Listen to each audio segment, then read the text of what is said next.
going there.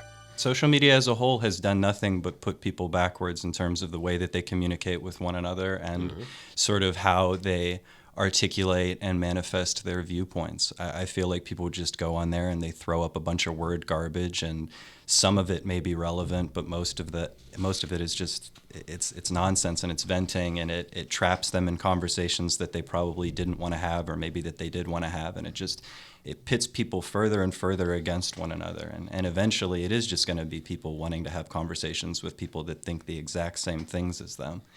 And I don't think that any dialogue is created that way, and I don't think that any problems are solved when that happens. You're not going to solve any problems through social media. Ever. You can help things move along. During the whole Black Lives Matter movement after George Floyd, I started speaking out. And I'll tell you, there were one or two people who I think I made an inch with. Like, I moved the needle an inch. And that, to me, that was enough. That's huge. You're not going to, you have to solve it offline. Mm-hmm.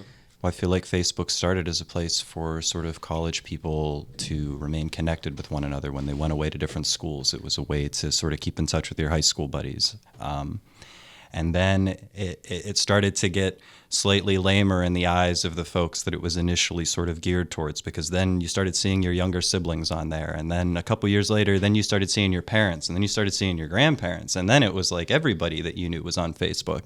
And then somehow it just evolved into like people revealing either their like proudest or worst qualities. And the people that have sort of like dipped off from it and gone away, they don't want to see what you're doing 24 hours a day. It's not even so much that anymore as it is people spreading misinformation among one another, getting caught in echo chambers, and sort of imploding. I mean, you're seeing people that are so entitled that they want to like shut people out of their lives by blocking them on the internet and hoping that that will solve the problems of their own emotional immaturity. And I think that anybody that goes on there for any form of catharsis is looking in the wrong place. Check out our Facebook page.